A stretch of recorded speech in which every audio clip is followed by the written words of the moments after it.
Saudara-saudara, di dalam malam yang bahagia ini, saya percaya ini adalah Tuhan yang memberikan kesempatan dan yang telah mengumpulkan kita di sini. Kapankah di sejarah Sintang mempunyai kebaktian seperti malam ini lagi? Saya tidak tahu. Kapankah pernah ada kebaktian seindah seperti ini di dalam sejarah? Saya juga tidak tahu. Tetapi saya mengetahui, jikalau hari ini Tuhan sudah hadir, biar hati kita merindukan firman Tuhan dan kita akan mendapat berkat yang besar dari Tuhan. Amin. Saudara-saudara, biarlah kepercayaan kita didirikan di atas firman. Iman kita datang karena mendengarkan firman. Demikian kitab suci tertulis di dalam kitab Roma pasal 10 ayat 9. Iman datang daripada pendengaran, dan pendengaran daripada firman tentang Yesus Kristus. Hanya di dalam Kristus Tuhan menemukan manusia yang beriman melalui anugerahnya. Hanya di dalam Yesus Kristus darahnya menghapus orang yang percaya kepada Dia. Hanya di dalam Yesus Kristus keselamatan dan perdamaian antara manusia dan Allah dijadikan sesuatu kemungkinan yang mutlak. Kita bersyukur kepada Tuhan. Mari kita berdoa, kita masuk di dalam persiapan hati, lalu kita mendengar firman Tuhan dengan hikmat dan rendah hati. Mari kita berdoa. Bapa di dalam surga, kami menyerahkan hamba-Mu yang hina dina ini ke dalam tangan Tuhan. Kami menyerahkan dia seluruhnya, dari tubuh, jiwa, seluruhnya di dalam tangan Tuhan. Kiranya Engkau dengan roh-Mu yang kudus memberkati roh dan jiwa tubuhnya, semua menjadi berkas di dalam tangan Tuhan, yang Tuhan pakai menjadi sesuatu alat untuk menyampaikan firman-Mu. Kiranya Engkau bekerja di tengah kami dan beri kekuatan kepada kami, sehingga kami boleh beriman melalui pengenalan firman. Dengar doa kami demi nama Yesus Kristus. Kami mengusir setan dan segala anasir jahat keluar dari tempat ini. Dan kami berdoa kiranya roh-Mu yang kudus bekerja di tengah-tengah kami, mentenangkan hati kami, memberi kami kerinduan, memberi kami kehausan untuk menjadi orang yang mengejar akan kebenaran Tuhan. Engkau berkata, jikalau engkau dengan lapar dan dengan dahaga menginginkan kebenaran, engkau akan dipenuhi oleh Tuhan. Kami berdoa kiranya Engkau bekerja di tengah-tengah kami. Siapa di tengah kami yang belum diselamatkan, Engkau mengetahui. Siapa di tengah kami masih bergumul diam dosa, Engkau mengetahui. Siapa di tengah kami yang berusaha melarikan diri dari hadirat Tuhan, Engkau juga mengetahui. Kiranya Engkau bekerja untuk membawa kami kembali kepada-Mu dengan cinta kasih yang dari surga. Engkau melunakkan hati kami masing-masing. Demi nama Yesus Kristus kami berdoa semua ini. Amin. Saudara-saudara, khotbah hari ini dengan tema 3 hal yang saya menggabung menjadi satu khotbah yang sangat penting sekali, yaitu mengenai kehormatan manusia, kejatuhan manusia, dan keselamatan manusia. Saudara-saudara, dari ribuan tahun lalu sampai hari ini, manusia hidup di dunia selalu tidak mengetahui tema yang paling penting, yaitu siapa itu manusia. Kita adalah manusia, tapi kita tidak kenal siapa itu manusia.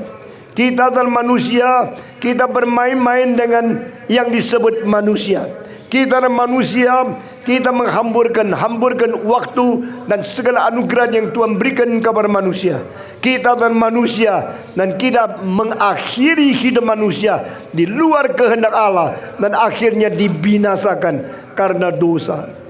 Itu sebab biar kita dengar dengan teliti dan dengan sangat merindukan pengertian yang sejati, sampai Roh Kudus bekerja membawa kita kembali menjadi manusia yang berguna di hadapan Tuhan.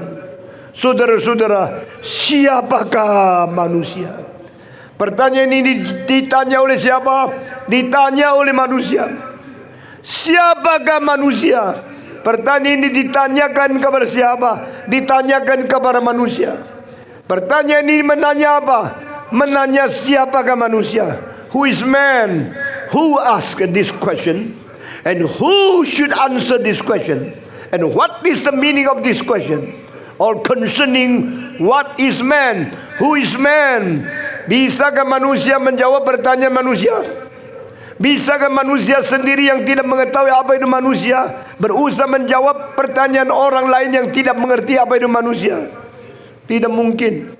Saudara-saudara, pertanyaan siapakah manusia tidak mungkin dijawab oleh manusia, karena manusia sendiri dicipta dan dia tidak mengerti mengapa Tuhan mencipta.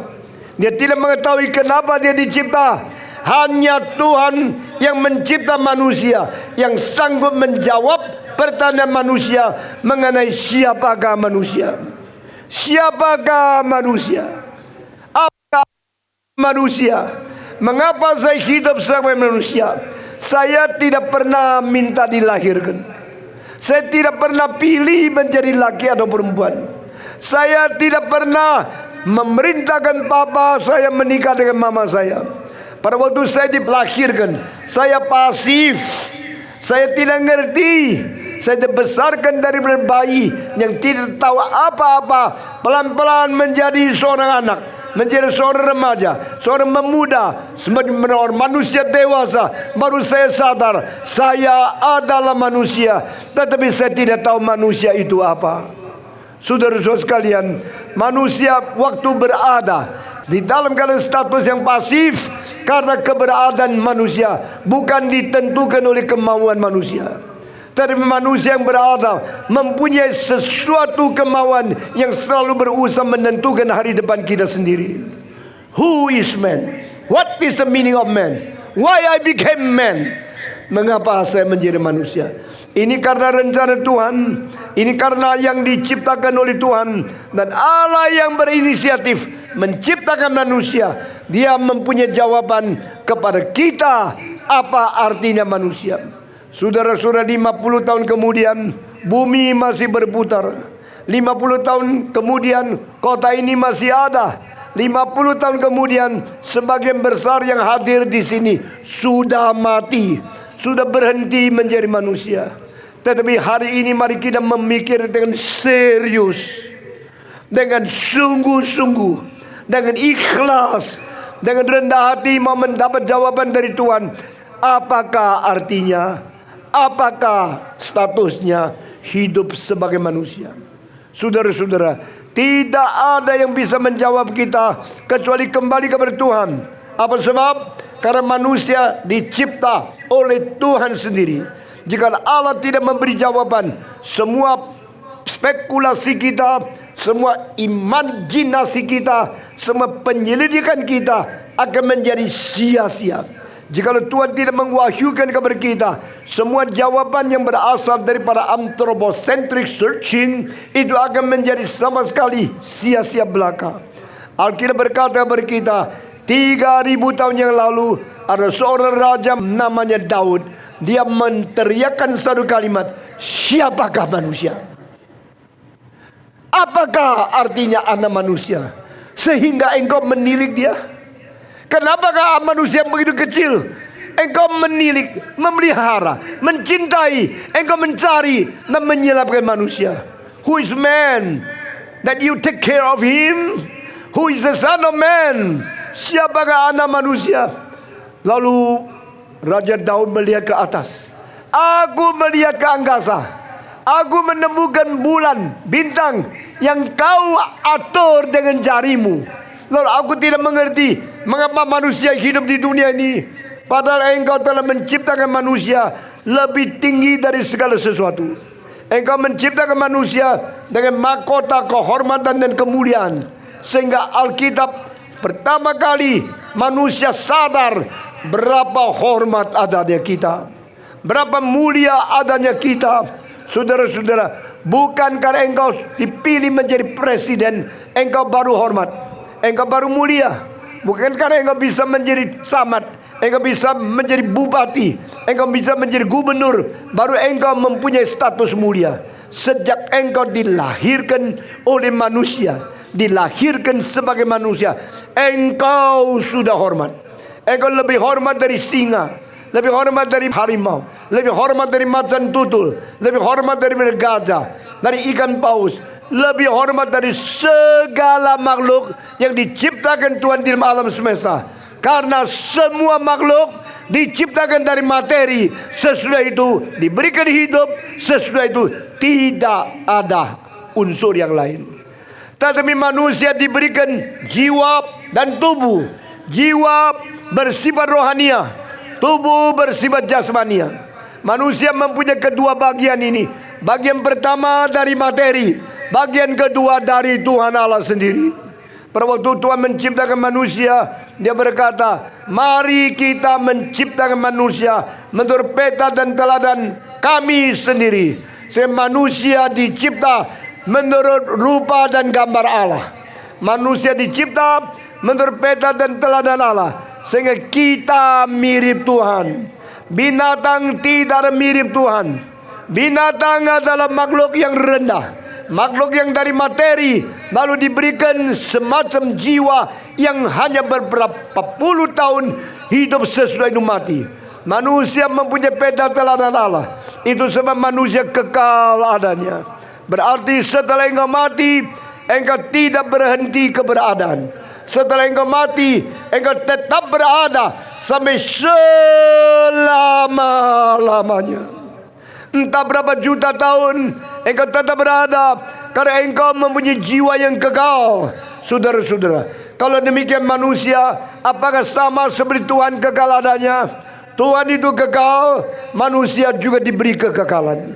Tuhan itu kekal pada diri sendiri. Manusia kekal karena diberikan kekekalan. Sehingga kekekalan Tuhan adalah kekekalan yang ada pada dirinya Tuhan Allah sendiri, bukan dicipta, tidak berhenti, tidak bermulan, tidak akhir. Itu kekekalan Tuhan Allah. Tetapi kekekalan manusia adalah kekekalan bukan diadakan pada sendiri. Itu ada kekekalan yang dicipta dan kekekalan yang ada permulaan, tidak akhir. Kekekalan Allah tidak ada awal, tidak akhir. Kekekalan manusia ada awal, tidak akhir. Awalnya karena dicipta oleh Tuhan. Tidak ada akhir karena Tuhan telah mencipta dia memiripi Tuhan sendiri. Saudara-saudara, itu sebab kita pernah dilahirkan. Kita pernah ada satu permulaan. Tapi semenjak detik engkau dilahirkan, engkau sudah menjadi makhluk yang tidak mungkin tidak ada lagi. Sampai dunia kiamat engkau masih ada. Sampai engkau mati tetap ada. Sampai di dalam ribuan tahun setelah engkau meninggal dunia, engkau tetap ada. Dan engkau harus menghadapi Tuhan yang mencipta engkau.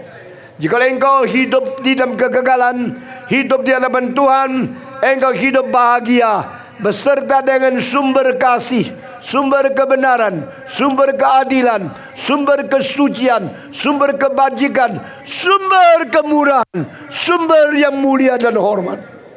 Tetapi jika engkau mati, engkau tidak kembali kepada Tuhan, engkau hidup kekekalan di dalam neraka, dipisahkan dari sumber kasih, sumber kebenaran, sumber keadilan, sumber kebajikan, sumber kemurahan. Engkau hidup di dalam neraka, di dalam api yang membakar rohmu tak habis-habis sampai beribu-ribu, berjuta-juta tahun. Ini hal yang sangat mengerikan, sangat yang menakutkan. Karena kekekalan berarti tidak berhenti berada. Berada di dalam pangkuan Tuhan atau berada dengan setan. Berada di dalam berkat bahagia yang diberikan oleh Tuhan atau berada di dalam hukuman untuk selama-lamanya. Saudara-saudara, karena manusia mempunyai kekekalan, manusia bukan binatang. Manusia bukan keturunan binatang. Manusia bukan hasil evolusi. Evolusi bukan fakta, bukan kebenaran. Engkau bilang jika evolusi bukan fakta, bukan kebenaran, kenapa diajarkan di dalam kelas? Saudara-saudara, menurut pembikin teori evolusi, yaitu Charles Darwin, dia sendiri mengatakan, this is a hypothetical truth. This is not the objective truth. Ini satu kebenaran teori, satu teori dari hipotese. Ini bukan satu fakta yang sejarah.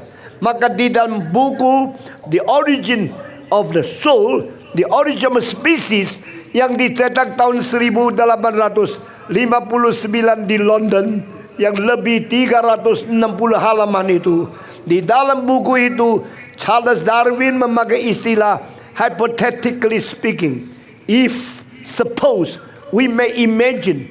Istilah-istilah kita boleh membayangkan, jikalau, hipotese, dan kita membayangkan istilah empat macam ini 1100 kali lebih. Dia tidak mengatakan inilah kebenaran, ini hanya bayang-bayangan, ini adalah kemungkinan, ini adalah sesuatu hipotese.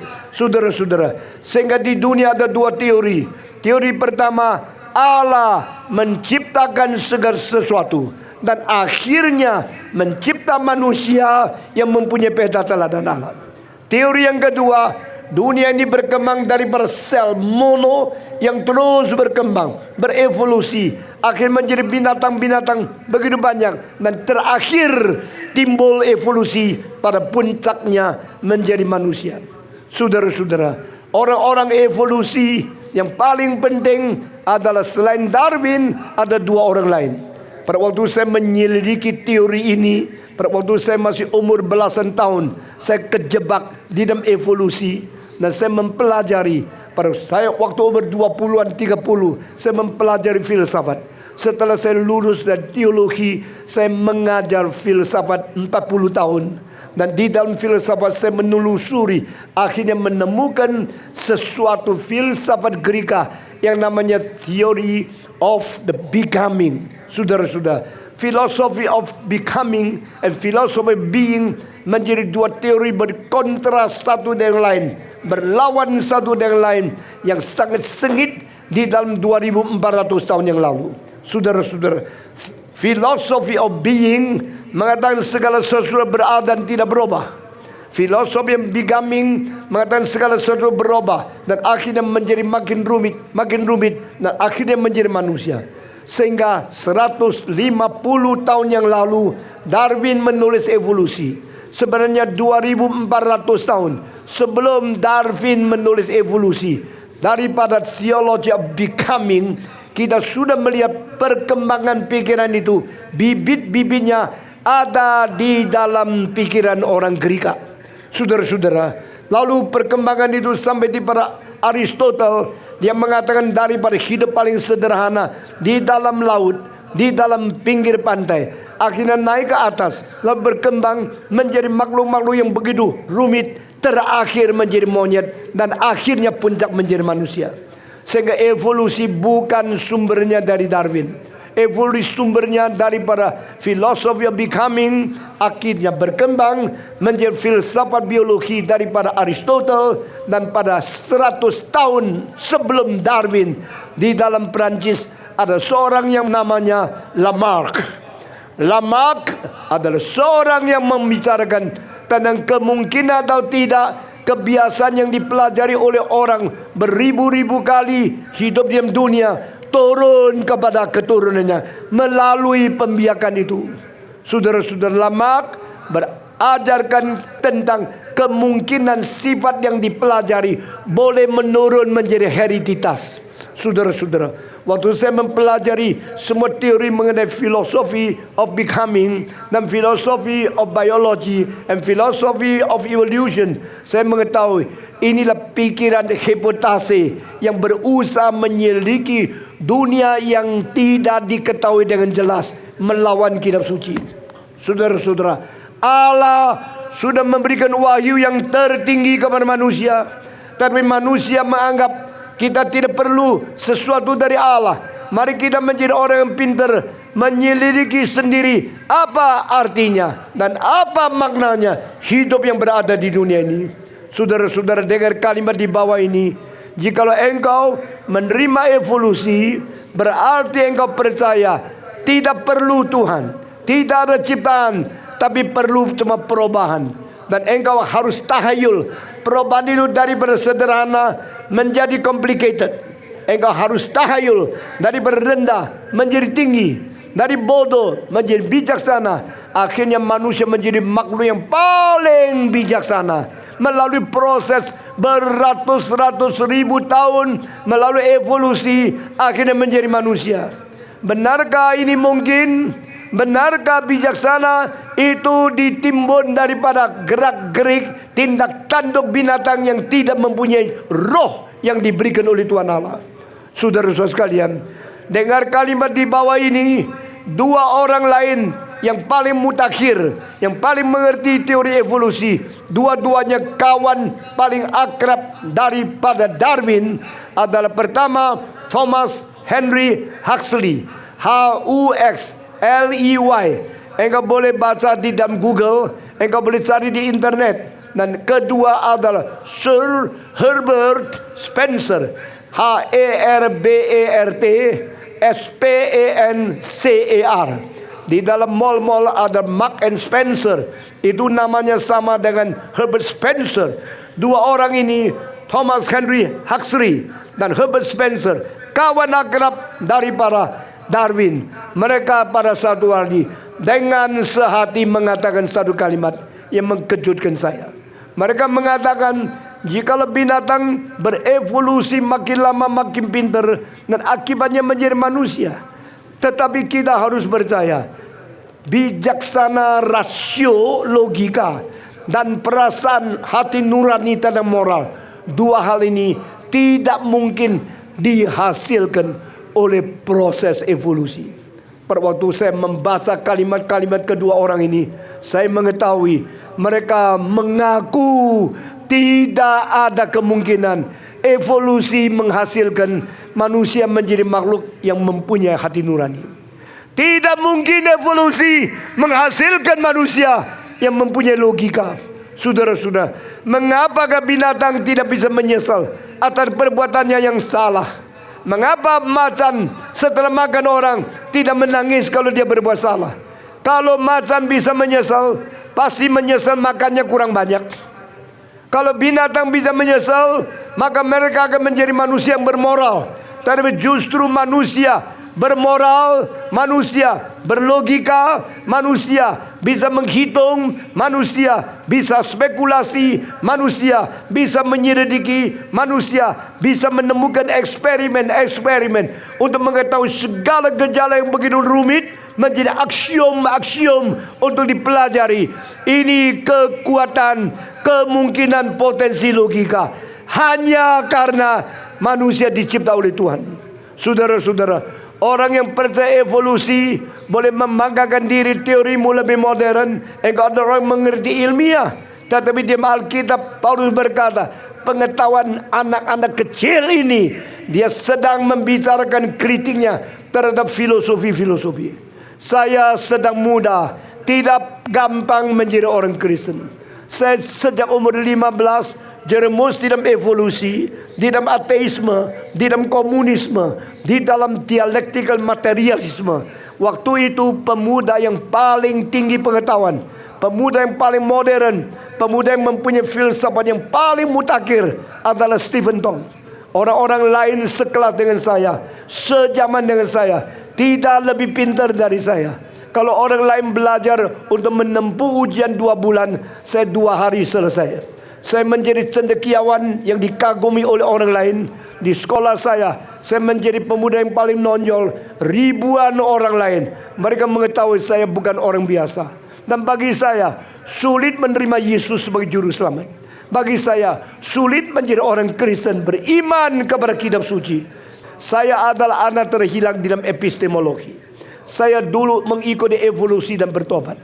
Kepercayaan saya, pengalaman pertobatan saya berbeda dengan pemudi yang lain. Saudara-saudara, waktu itu saya bimbang dan saya berkata kepada Tuhan, jikalau Engkau ada, tolong jawab saya.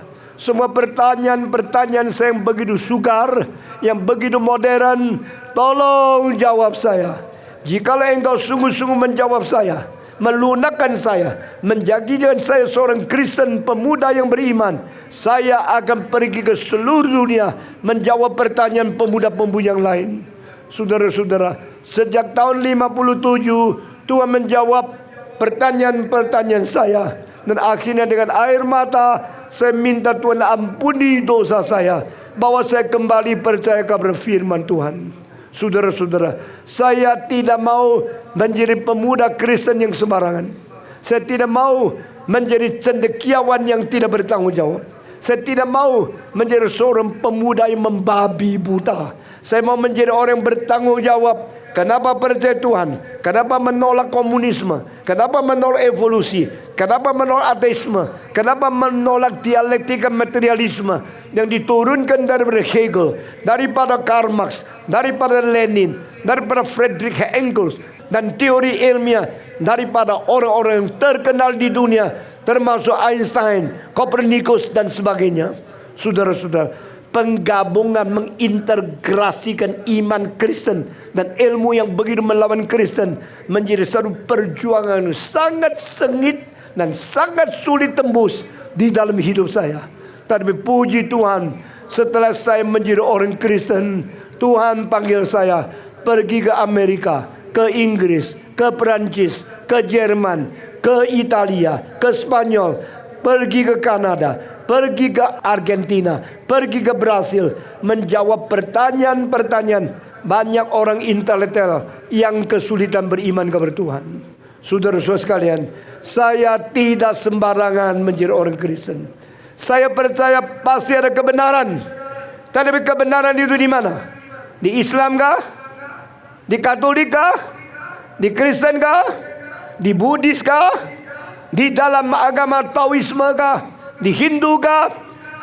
God, show me the truth. If you show me the truth, and I will commit, I will submit my life under the truth forever and ever. I will become the witness of the truth. I will become the testimony of the truth. I will go everywhere in the world to preach your truth and to win people to return to you. Saudara-saudara, menjadi orang Kristen yang tidak sembarangan, harus bayar harga, harus bergumul, harus berjuang setengah mati.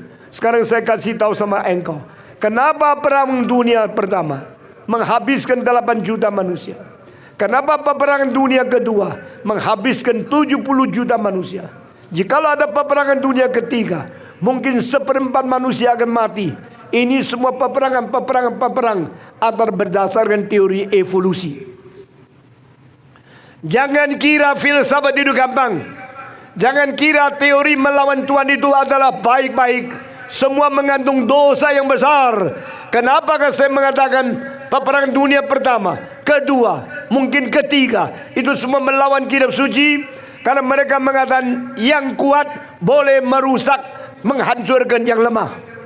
Karena di dalam natural selection, seleksi natural, makhluk yang kuat akan menghancurkan makhluk yang lemah sehingga boleh survive, boleh berada di dunia ini. Pada waktu orang-orang seperti Hitler percaya orang Jerman adalah bangsa yang paling kuat, seharusnya dia memerintah seluruh dunia. Dan Hitler diikuti oleh Mussolini, diikuti oleh Hirohito. Maka Jepang sama Itali mengikuti Hitler, percaya mereka lebih kuat dari bangsa lain.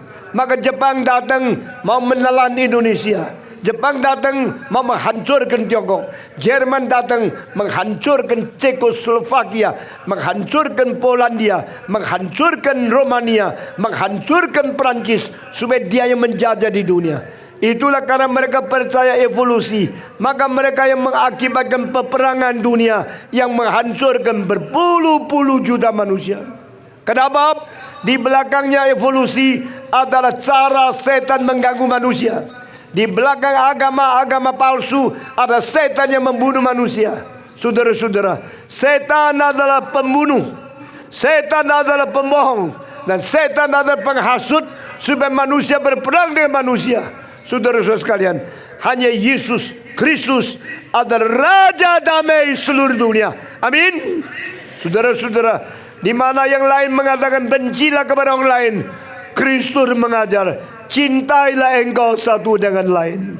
Engkau jika menjadi orang Kristen tapi tidak mengerti apa artinya kekristenan, buta rohanimu.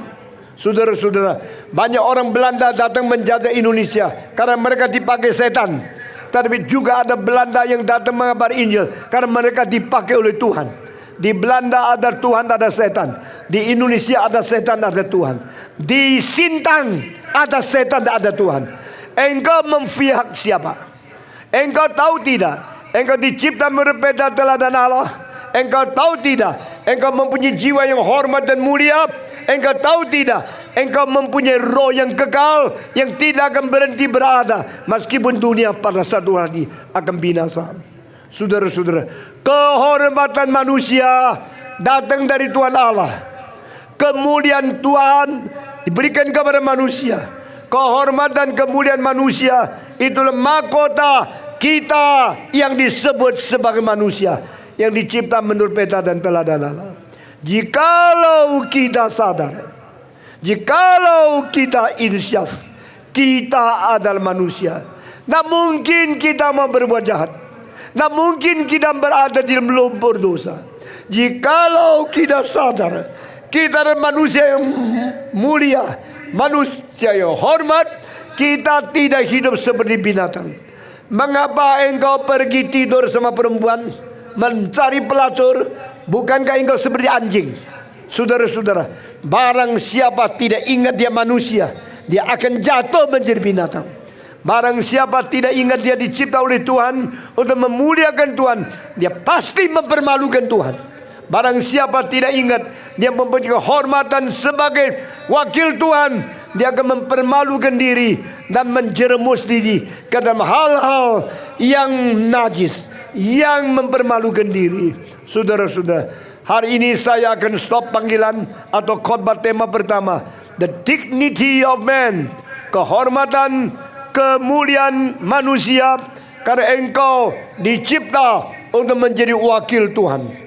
Tuhan berkata di Yesaya, the people of me, they are created to glorify me.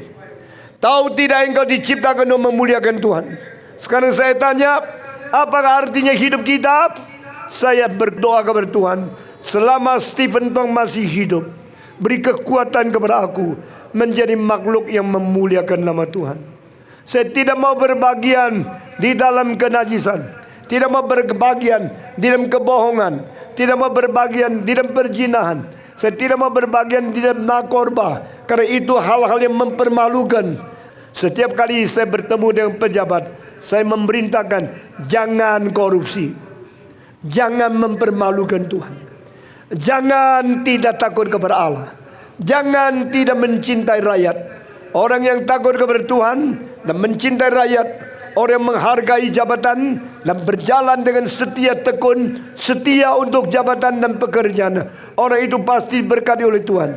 Meskipun karena tidak korupsi, uang kurang banyak, tidak apa. Jika engkau korupsi uang banyak, uangmu tidak mungkin kau bawa ke dalam kuburan. Saudara-saudara sekalian, biar kita semua menjadi orang bertanggung jawab kepada Tuhan, karena kita dicipta menurut peta teladan Tuhan. Saudara-saudara, mengapa ada pendeta yang dulu di sini beribu-ribu orang mendengar, sekarang tidak berani datang lagi? Karena sudah berzina, karena sudah rusak namanya. Kehormatan kalau hilang, sama seperti garam kalau tidak lagi merasa asin, siapa bisa menjadikan dia asin lagi? Jika kehormatan engkau buang sendiri, siapa bisa menjadikan engkau orang yang hormat lagi? Ingatlah engkau hormat, ingatlah engkau mulia, ingatlah engkau diberikan Tuhan satu harkat yang begitu penting, sesuatu kedudukan yang begitu indah. Jangan menodai dirimu, jangan mencemarkan nama dirimu, jangan merusak statusmu, jangan mau dipakai oleh iblis menjadi seperti binatang. Oh Tuhan, saya bersyukur, saya hormat adanya. Tuhan, saya berterima kasih, saya manusia. Para itu binatang-binatang semua merata di dunia, mereka tidak bisa lihat ke atas. Saya adalah manusia yang bisa menengadah ke langit. Saya melihat kepada Tuhan yang berada di bersemayam di kerajaannya. Saudara-saudara, human being is the only being you can see the kingdom of God. You can see the throne of your Creator. You can see the glory of the kingdom of God. Jika engkau tidak melihat kemuliaan Tuhan, jika engkau tidak melihat kerajaan Tuhan, adalah karena engkau belum diperanakan. Yesus berkata kepada Nikodemus, jikalau seseorang tidak diperanakan pula, dia tidak akan melihat kerajaan Allah. If a man not to be regenerated, he will never see the kingdom of God. If a man is not regenerated, reborn by Holy Spirit, he will not enter into the kingdom of God. Jikalau engkau tidak diperanakan pula oleh Tuhan, engkau tidak mungkin masuk ke dalam kerajaan Allah. Demikian firman Tuhan. Saudara-saudara, kehormatan itu masih berada di hari-hari belakang. Berarti potensinya sudah ada, tetapi pencapaian masih menunggu. Engkau adalah manusia, secara potensi engkau hormat. Engkau bisa diselamatkan Tuhan. Setelah akhirnya engkau mendapatkan kehormatan tertinggi, hidup bersama dengan Tuhan di surga. Dari potensi sampai pencapaian itu proses. Dan proses itu melalui lewat satu pintu, pintu yang sempit, jalan yang kecil, yang menemukan juga sedikit. Saudara-saudara, Alkitab mengatakan ada jalan yang besar, ada pintu yang lebar, banyak orang berada di dalam menuju kebinasaan. Banyak pejabat-pejabat tidak mau jalan yang sempit, mau kalau bisa uang sebanyak mungkin, korupsi sebanyak mungkin, beli Mercy dan beli rumah yang paling besar, simpan uang di bank kalau bisa di Switzerland. Hanya Tuhan Allah sama bank Swiss mengetahui semua presiden-presiden di dunia yang korupsi uangnya berapa taruh di situ. Waktu mereka mati, mereka tidak bisa bawa. Waktu engkau hidup, mereka tidak berani membongkar rahasia karena mereka malu mendapat uang-uang korupsi. Saudara-saudara, Indonesia ada pertambangan, Indonesia ada emas, ada perak, ada berlian, ada karet, ada kopi, ada kakao, ada segala sesuatu yang paling bernilai di dunia. Kenapa Indonesia banyak orang miskin? Karena koruptor hanya menggemukkan diri dan tidak takut kepada Tuhan. Saudara-saudara, kenapa jalan-jalan kita banyak lubang? Kenapa rumah-rumah kita banyak bocor? Kenapa anak-anak kecil di desa-desa tidak ada sepatu? Kenapa Indonesia begitu miskin? Karena Tuhan tidak mengasihi kita. Bukan. Karena Tuhan tidak memberikan sumber alam kepada kita. Bukan. Tetapi setan meracuni kepalamu, pikiranmu, menjadi pembohong, menjadi pencuri, menjadi pengkorupsi, dan menjadi orang yang menipu orang lain.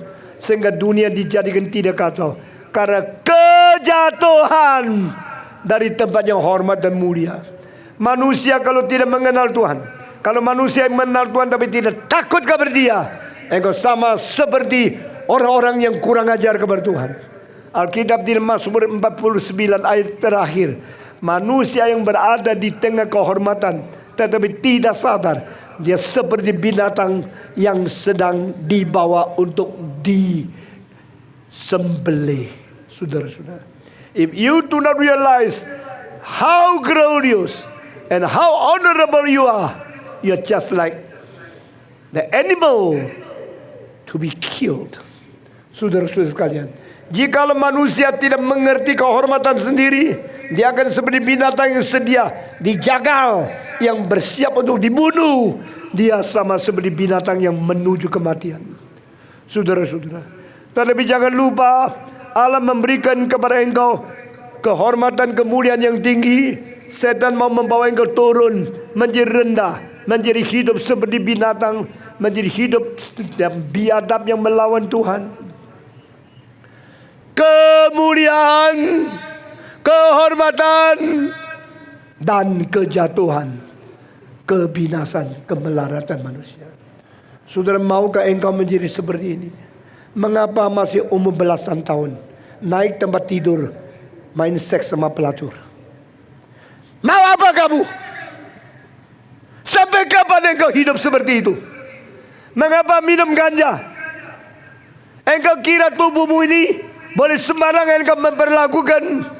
Paulus berkata, di dalam tubuhmu muliakan Tuhan, karena engkau dibeli dengan harga yang tunai. Yesus mati bagimu, menebus engkau keluar dari cengkeraman iblis, supaya engkau menjadi orang Kristen yang sungguh-sungguh hidup di hadapan Tuhan Allah. Mengapa engkau menjual diri? Mengapa engkau menginjak-injak kehormatan diri? Mengapa engkau mau memberikan hidupmu untuk dipermainkan oleh setan? Dengarlah olehmu hari ini, Tuhan memanggil engkau kembali.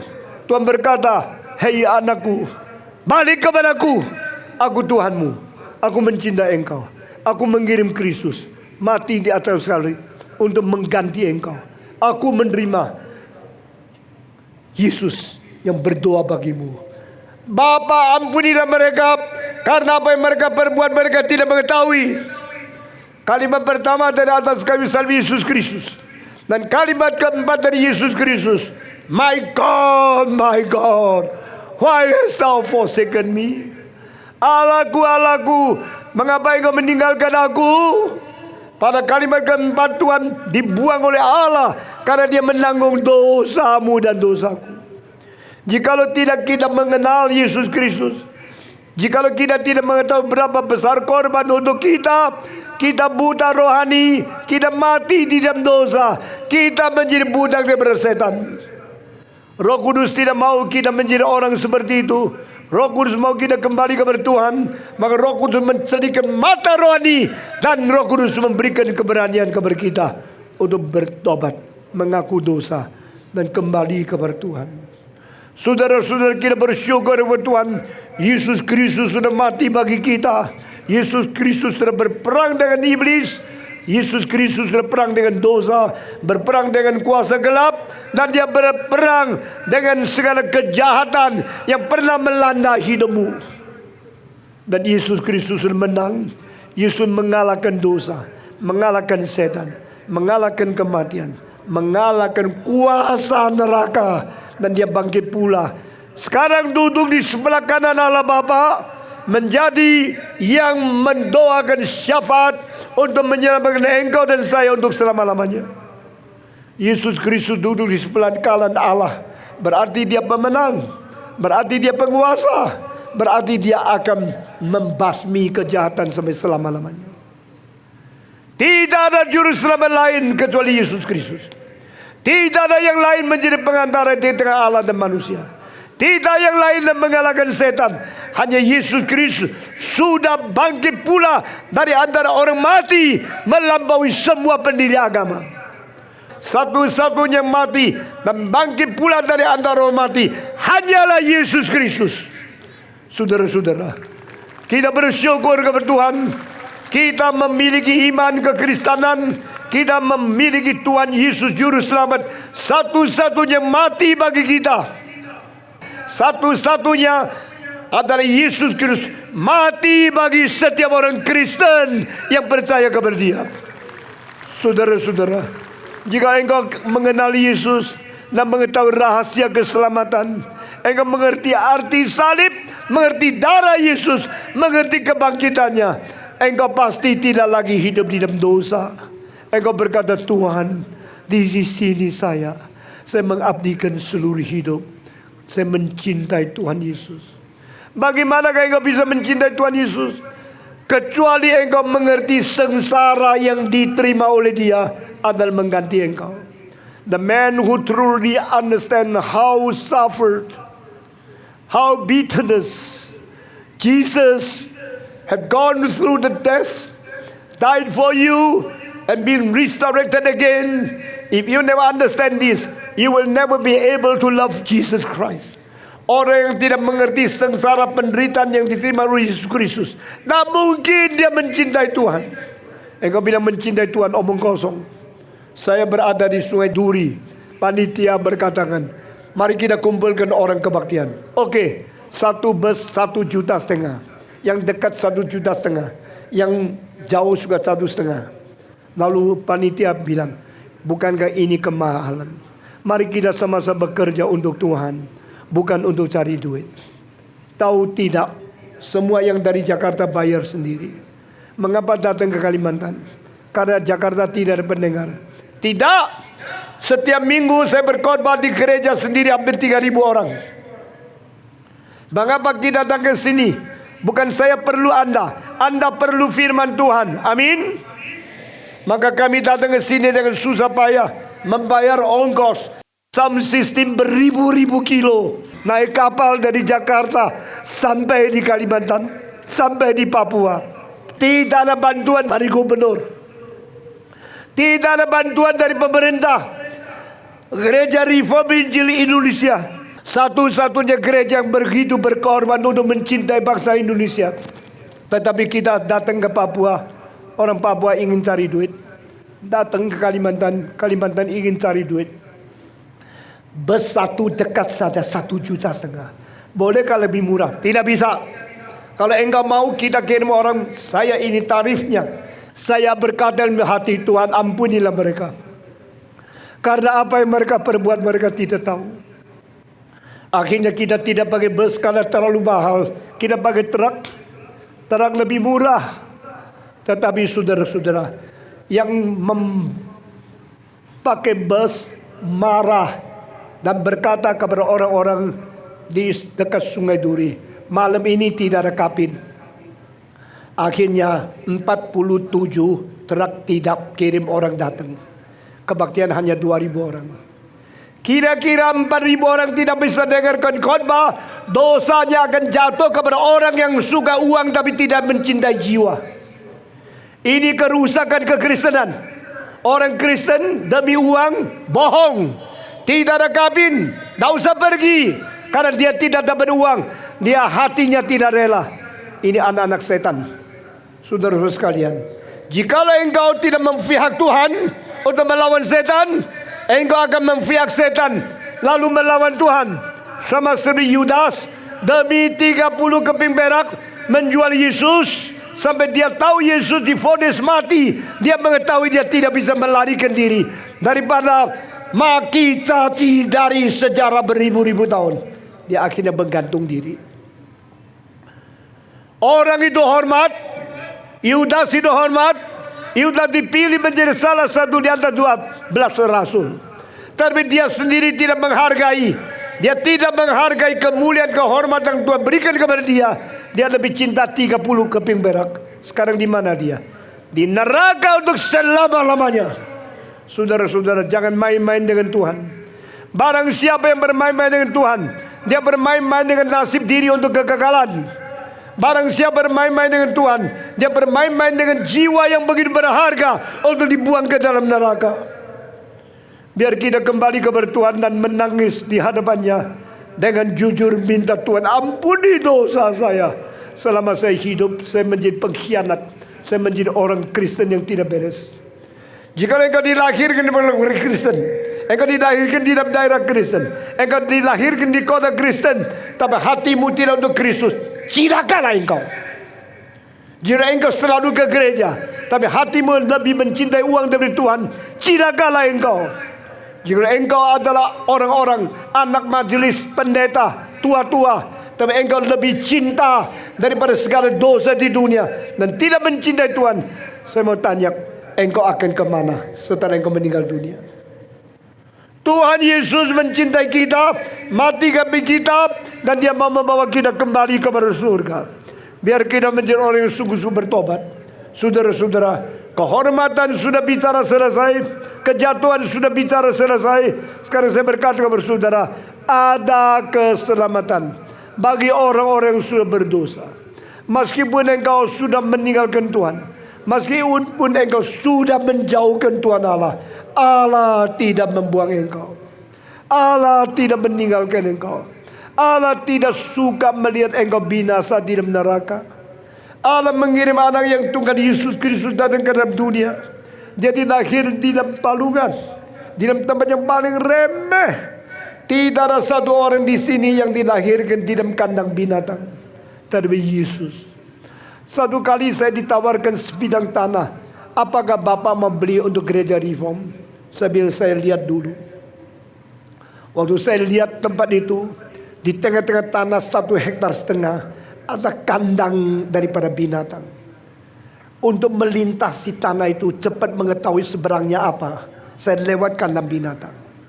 Waktu saya lewat, bau kencing daripada sapi, daripada binatang-binatang begitu keras, langsung nusuk ke otak saya dari hidung. Saya tidak bisa tahan, saya cepat tutup hidung, saya melarikan diri, cari tempat yang seger udaranya. Waktu itu satu suara di dalam hati saya berkata, tahu tidak, kandang binatang seperti ini tempat di mana Yesus dilahirkan. Saya langsung cucur air mata. Saya bilang, Tuhan, saya dulu tidak pernah mengerti cintamu. Saya dulu tidak pernah mengerti penderitaanmu.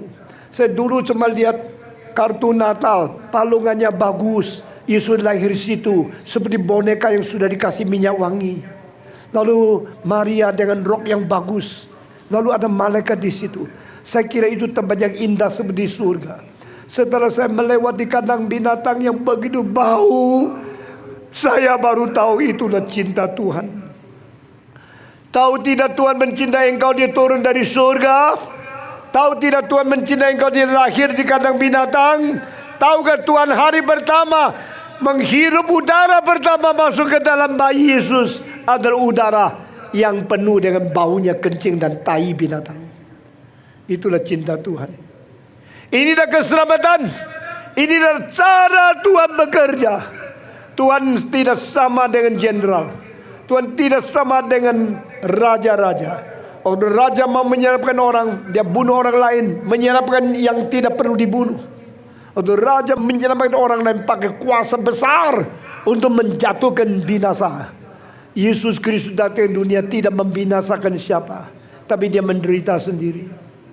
Yesus datang ke dunia tidak memakai malaikat-malaikat membunuh orang fasik, orang-orang Farisi, lalu melahirkan Yesus di istana. Yesus biar Herodes ada di istana, tapi dia lahir di palungan. Cinta Tuhan yang kita tidak pernah mengerti dengan tuntas, hari ini mengingatkan kepada kita, how great thou art. Berapa besar engkau ya Tuhan. Berapa ajaib cintamu ya Tuhan. Berapa besar korbanmu ya Tuhan. Engkau lahir di kandang binatang. Engkau mati di atas kayu salib. Engkau dikubur di kuburan orang lain. Lahir tidak ada tempat tidur sendiri. Mati tidak kuburan sendiri. Engkaulah prioritas triad. Engkau adalah orang paling miskin di dalam sejarah. Maka engkau raja di atas segala raja. Manusia yang tidak mengenal Tuhan selalu pikir kalau dikasih kekayaan itu anugerah Tuhan. Yesus tidak seperti mereka.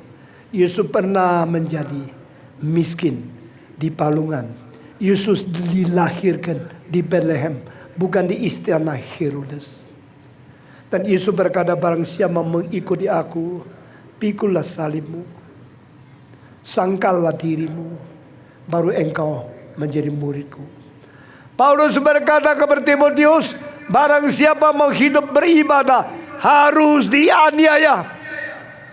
Paulus berkata kepada orang di Galatia, barang siapa mau masuk kerajaan Allah harus menempuh banyak kesulitan. Tadi pagi di dalam seminar, pendeta-pendeta berkumpul dan saya berkhotbah kepada mereka. Seorang tua tanya, kenapa kita tidak dibantu oleh pemerintah? Bagaimana kita bisa berkembang? Saya tanya kembali, hei Bapak, kekristenan pada abad pertama dibantu pemerintah tidak? Petrus, Yohanes, Paulus dibantu uang oleh pemerintah tidak? Kenapa mereka berkembang? Sekarang gereja menyusut. Justru karena kita banyak bantuan, kita menjadi lumpuh. Mereka dianiaya, maka mereka menjadi kuat. Pohon yang berada di taman yang indah, akarnya pendek. Pohon yang ditanam di pinggir laut yang angin taufan besar, akarnya mendalam. Engkau yang memanja anak-anak dari kecil, kasih seenak mungkin, kasih pembantu sebanyak mungkin. Cilakalah anakmu. Saya berkali-kali berkhotbah di gereja saya. Pemuda-pemudi yang dibesarkan di keluarga memanja engkau, cilakalah engkau. Gereja saya banyak orang kaya. Ada seorang kaya 30 tahun yang lalu sudah mempunyai 320 cabang bank. Tapi saya tidak akan segan-segan. Saya tidak takut kepada raja atau orang kaya. Saya berkata, jangan memanja anakmu. Anak Yesus, anak Allah, Yesus Kristus datang ke dunia, lahir di keluarga tukang kayu, lahir di palungan, dibesarkan, dan waktu mau melayani Tuhan 40 hari berpuasa tidak makan. Setelah lapar dicobai oleh iblis. Tetapi Alkitab berkata waktu dia berada di kayu salib, dia tidak mengatakan cilakalah, gagallah, habislah. Yesus mengatakan genaplah. Rencana Allah saya sudah menggenapi. Kehendak Allah saya sudah menjalani. Segala perintah Allah saya sudah melunaskan. Tetelestai. Bahasa Gerika berarti sudah sempurna. Saya sudah menyelesaikan tugas saya. Saudara mau pilih kekristenan semacam apa? Kenapa pada waktu saya tua Tuhan suruh saya keliling 100 kota di Indonesia? Karena saya harus membenahi kekristenan yang selama ini kacau balau. Banyak gereja yang menyeleweng. Banyak orang Kristen yang menyeleweng. Banyak iman, kepercayaan dan doktrin yang menyeleweng. Siapa harus membenahi? Siapa harus membawa kekristenan kembali kepada ajaran yang benar, kepada ajaran yang teguh, kepada ajaran Alkitabiah, kepada doktrin yang sungguh-sungguh. Di Pulau Sangir 47 tahun yang lalu saya berkata, kenapa engkau semua majelis merokok? Kenapa kamu majelis merokok? Kenapa pendeta merokok? Karena pendeta Belanda merokok dan dia tidak mengatakan itu tidak baik kepada kamu. Sekarang saya pendeta di Indonesia berkata, berhenti rokok. Kaca-kaca gereja mau pecah-pecah. Engkau masih menunggu bantuan dari luar negeri. Jikalau engkau 1.200 anggota, setiap orang tidak merokok, satu hari menghemat 50 rupiah. 1 tahun engkau sudah bisa bangun berapa sekolah universitas. Saudara-saudara, siapa harus mengembalikan gereja kepada yang baik, mengembalikan penyelewengan kepada yang benar, mengembalikan pendeta majelis orang muda, semua kaum awam dan orang-orang Kristen kepada jalan yang benar untuk memuliakan Tuhan. Kebangunan rohani mulai daripada setiap orang yang takut kepada Tuhan. Kebangunan rohani mulai daripada mau dengar teguran dan mau bertobat. Kebangunan rohani mulai daripada orang yang hatinya hancur, membenci diri, bukan membenci Tuhan. Bencilah dirimu karena engkau jatuh di dalam dosa. Bencilah dirimu karena engkau sudah dipengaruhi oleh iblis. Bencilah dirimu karena engkau tidak mau baca kitab suci, lebih suka baca buku porno. Waktu engkau membaca kitab suci, matamu begitu sakit, begitu tutup. Tapi waktu engkau membaca buku porno, melihat gambar perempuan yang telanjang, matamu besar seperti lampu 100 watt.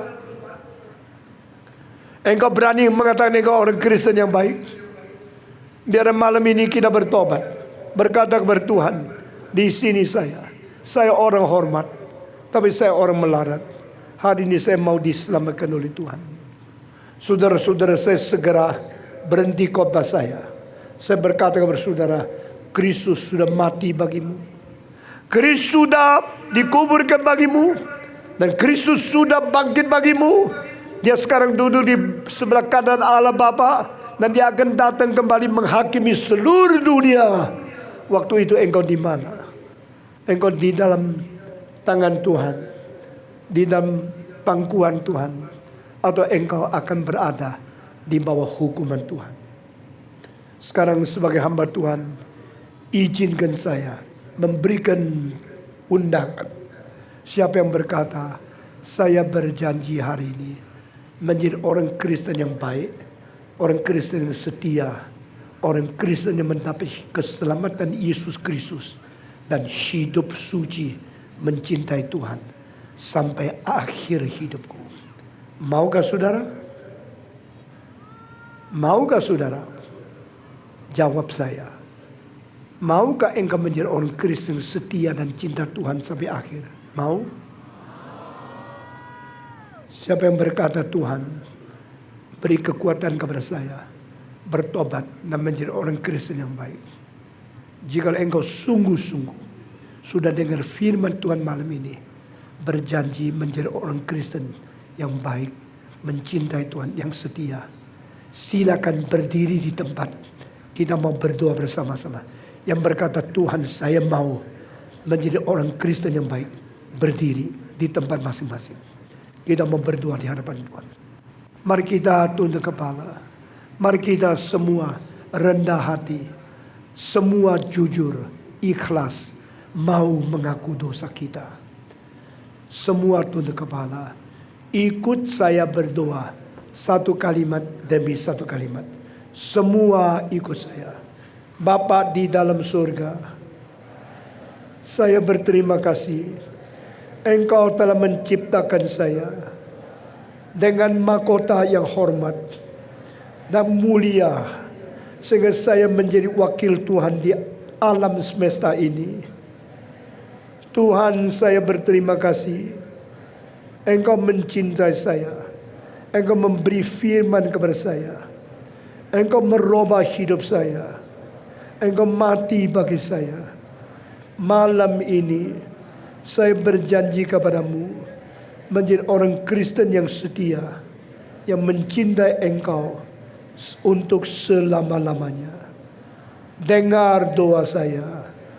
Terimalah permintaan saya hari ini juga sampai selama-lamanya. Dalam nama Yesus Kristus, Juru Selamat yang hidup, saya sudah berdoa. Amin.